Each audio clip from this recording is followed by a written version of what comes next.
थी, वो जो 1 साल का जो मुझे लगा कि नहीं मैं नहीं चल पाऊंगा, उसके बाद मैंने कभी पीछे मुड़ के नहीं देखा।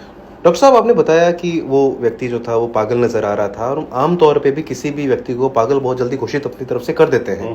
पागल क्या होता है? बहुत बड़ी टर्म है पागलपन। पागलपन एक ऐसा है कि आप कोई भी बंदा आपसे वो पटांग बातें करेंगे तो अपन कहते हैं यार तू पागल है क्या? हाँ। अच्छा, आज उसने किसी को गाली दे दी, यार तू पागल है क्या? आज कपड़े थोड़े उटपटांग पहन लिए तो यार पागल है क्या, क्या पहनी है तू? जी जी जी। ये नहीं है, ऐसा कुछ नहीं है। पागलपन का बेसिक कंसेप्ट जो है वो स्किजोफ्रेनिया, बंदा स्किजोफ्रेनिक था। स्किजोफ्रेनिया साइकेट्री की सबसे बड़ी बीमारी है। जैसे मेडिकल साइंस में माने तो कैंसर सबसे बड़ी बीमारी है, वैसे ही साइकोलॉजी या साइकेट्री परिप्रेक्ष्य में देखें तो स्किजोफ्रेनिया मानसिक रोग की सबसे बड़ी बीमारी मानी जाती है। और हम इसको ये मानते हैं कि ये बीमारी कोई भी क्योरेबल नहीं है, लेकिन स्किजोफ्रेनिया भी क्योरेबल नहीं है, ट्रीटेबल है। अच्छा। और जब मैंने उस बंदे का इलाज किया तब तो हमारे पास लिमिटेड दवाइयाँ आती थी, लेकिन आज के परिप्रेक्ष्य में देखें तो अब तो हमें ऐसा लगता है कि स्किजोफ्रेनिया बहुत बड़ी बीमारी नहीं है। मतलब आज भी आप मेरे आउटडोर में आप देखो तो 20-25 पेशेंट ऐसे होंगे जो स्किजोफ्रेनिया के डेली आते हैं और वो ठीक होते हैं। अच्छा। बट समस्या क्या है कि लोगों में अवेयरनेस नहीं है। हर इंसान को या तो पागल कह देंगे, बड़ी टर्म में तो पागल कह देंगे, और छोटी मोटी होगी तो उसको डिप्रेशन कह देंगे। ये दो ही परिभाषा जानते हैं। हम इन सब चीज़ों पे सर आना चाहेंगे, लेकिन सबसे पहले मैं ये जानना चाहूंगा कि लेट से अगर पागलपन की बात की जाए, इसके कारण क्या होते हैं? कौन होगा पागल, कैसे होगा, क्यों होगा? अब देखो, वैज्ञानिक तौर पे अगर आपको समझाऊं तो पागलपन it's a basic layman terminology, it is basic not a scientific terminology. इसको हम ये मानते हैं कि ये स्किजोफ्रेनिया या मैनिया दो प्रकार के होते हैं, जिसमें मनोदशा व्यक्ति की बहुत ज्यादा विक्षिप्त हो जाती है, जिसमें वो रियलिटी से मतलब वास्तविकता से परे सोचने लगता है। जैसे स्किजोफ्रेनिक पेशेंट है, जैसे जो पागल और ओरिजिनली जो पागल का नाम लेते हैं, स्किजोफ्रेनिक पेशेंट जो वास्तविकता से परे होता है वो काल्पनिक दुनिया में जीने लगता है। जिसका एक सिंपल सा उदाहरण है कि आप मेरे पास बैठे हो, अगर मेरे को स्किजोफ्रेनिया तो मेरे को ऐसा लगेगा कि आप मेरे खिलाफ कोई साजिश कर रहे हो, आप मेरे ऊपर तंत्र विद्या कर रहे हो जिससे कि आप मुझे कंट्रोल कर रहे हो, मैं आपसे दूर हट जाऊंगा। तो ये एक मेरी कल्पना है, जबकि वो सामने जो भी है वो नहीं मानेंगे कि ऐसा कुछ होता है। जी जी। वो हर चीज को अपने परिप्रेक्ष्य में देखता है, दुनिया के परिप्रेक्ष्य में नहीं देखता। ये यार ये भगवान की मूर्ति अगर नहीं, ये भगवान की मूर्ति हो नहीं सकती, ये तो राक्षस की मूर्ति है, आपको भगवान लगता है। मतलब वो अपनी कल्पना के हिसाब से जो भी चीज बनाता है, वो इमेजिनरी जो थॉट बनाता है, जो वो वास्तविकता से बहुत दूर की होती है। अब उसमें बहुत सारे सिम्टम होते हैं, जैसे ऑडिटरी हेलुसिनेशन कहते हैं, आवाजें आती हैं उनको, अजीब अजीब सी आवाजें आती हैं उनको, ऐसा लगता है जैसे उनको कोई कमांड कर रहा है, तू ऐसा कर, तूने ऐसा किया तो ऐसा हो जाएगा, ये तेरा दुश्मन है, ये तुझे मरवा देगा, ये तेरे पीछे है, ये तेरी पत्नी के साथ अवैध संबंध, इस तरह के। आपने अखबारों में पढ़ा होगा ना कि अवैध संबंध के चलते हुए पति ने पत्नी की हत्या करी, या पत्नी ने पति की, अभी जो लेटेस्ट खूब सारे ऐसे उदाहरण आपने देखे होंगे। तो ये सब उनकी कल्पना होती है, वो एक इमेजिनेशन होती है उनकी कि ऐसा हो रहा है, जबकि वास्तव में ऐसा कुछ नहीं होता है। तो ये सब जो भ्रांति उसके दिमाग में हो जाती है, वो इतनी एक्सट्रीम तक पहुंच जाए कि उसका दैनिक कार्य, ऑक्यूपेशनल वर्क, सोसाइटी में उसका रहना सहना और उसका सेल्फ हाइजीन सब कुछ डिस्टर्ब हो जाता है। वो टोटल अपना दैनिक चर्या है उसी में लगा देता है कि मैं इस साजिश के पीछे देखूं क्या चल रहा है। तो ये तो एक तरह का पागलपन जिसको स्किजोफ्रेनिया कहते हैं। दूसरे तरह का पागलपन है मैनिक। मैनिया में क्या होता है कि पेशेंट जो होता है, मैनिक पेशेंट होता है, मैनिक एक अफेक्टिव डिसऑर्डर है। उसमें क्या होता है, पेशेंट में दो प्रकार की दशा होती है, एक तो मैनिक फेज होगी, एक डिप्रेस्ड फेज होगी। मैनिक फेज में पेशेंट क्या करता है कि बहुत बड़ी बड़ी बातें करने लग जाता है। जैसे एक सिंपल सा उदाहरण दूंगा, एक साधारण है, गाँव में किसानी करने वाला है, वो जब मैनिक फेज में आता तो 5 ट्रक ले लेना अपने, और ऐसा करना 5 करोड़ उसको भेज देना, और ऐसा करना कि अपने एक चुनाव की टिकट ले लेना, इस बार MP MLA अपन लड़ेंगे और हो सकता है कि धीरे धीरे अपन प्रधानमंत्री भी बन जाए।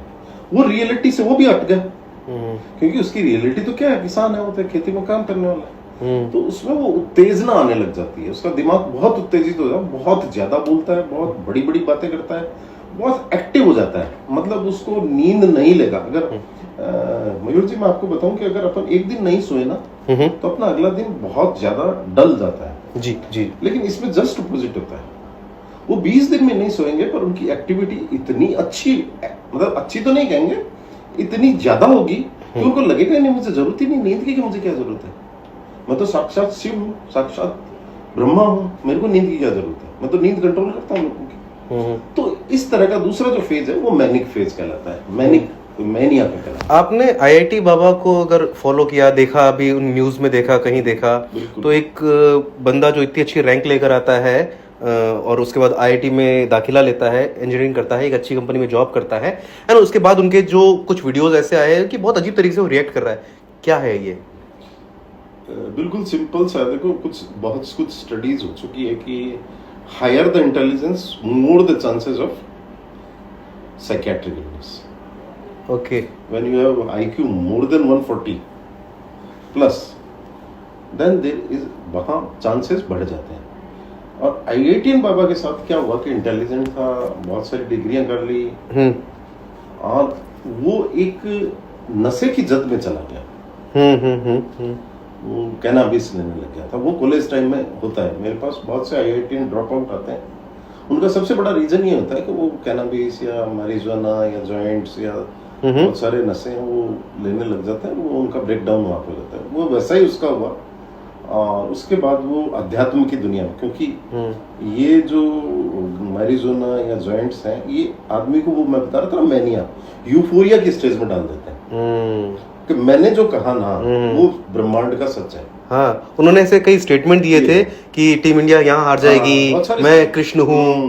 वो फिर वो यूफोरिया की कंडीशन में रहते हैं, वो कहते हैं हम जो कर रहे हैं ना वो सच है, बाकी सब झूठ है, बाकी सब मेरे से नीचे है, उनको मेरे बराबर आने की कहीं भी उन्हें क्षमता नहीं, और I am the biggest person on that. वो इफेक्ट होता है euphoric effect of because of substance में मैरिजुआना भी है, भांग भी है, गांजा भी है, बहुत सारे हैं, स्मैक भी है। शिजोफ्रेनिया के बारे में आपने बताया है कि इसकी सिम्टम्स ये होते हैं, पैरामीटर क्या है? जैसे किसी को थोड़ा कम पागलपन है, किसी को ज्यादा पागलपन है, कैसे मापा जाएगा इसे?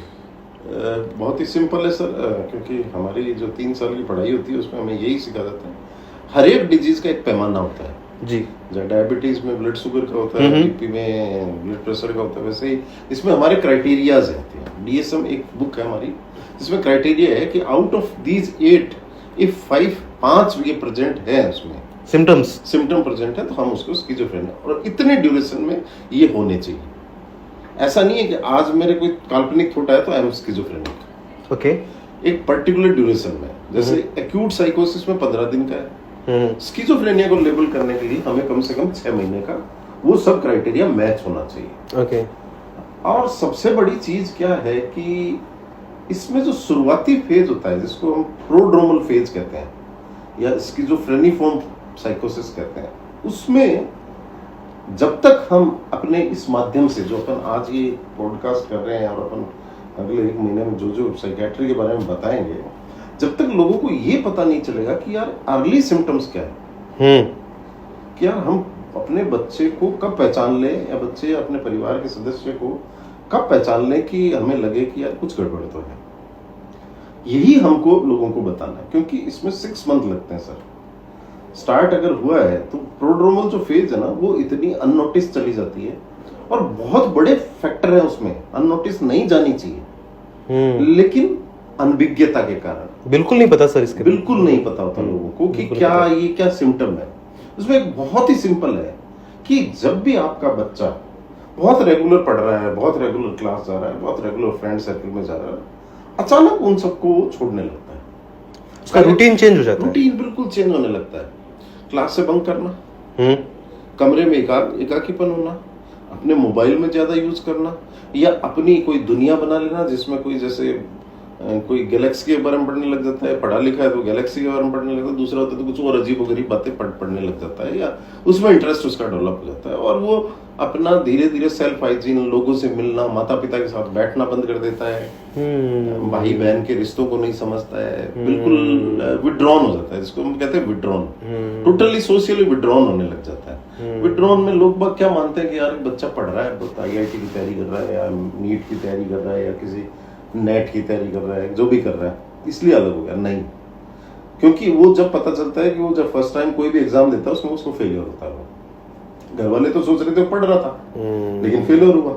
जब बंदा 18 घंटे तक एक कमरे में रह रहा है, वो पढ़ भी रहा है, घर वालों को ऐसा लग रहा है, लेकिन रिजल्ट 0 है, उस पर भी वो गौर नहीं करते कि यार नहीं होगा, 1 नंबर से 5 नंबर से रह गया, दोबारा देना, वो वहां भी गौर नहीं करते।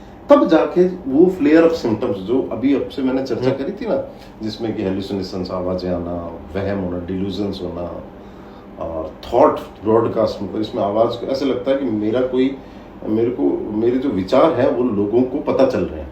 मैंने ये सोचा कि यार ये फूल है, ये सफेद है, तो मयूर जी को पता चल गया कि यार आज जिसने ये सोचा था फूल है, वो सफेद है। आज मैंने सोचा था आज मैं मैंगो शेक पीऊंगा, तो मयूर जी को पता है, इसलिए मयूर जी वहां से कंट्रोल कर रहे हैं, मेरे को मैंगो शेक नहीं पीने देगा। तो ये कुछ चीजें होती है जो शुरुआती दिनों में अगर आप पहचान कर लो, तो मैं कहता हूं कि बहुत हद तक ये चीज हम बहुत जल्दी ही ठीक कर सकते हैं। और इवन अगर हम प्रीड्रोमल फेज में किसी पेशेंट को डायग्नोस कर लें, रियली टफ है।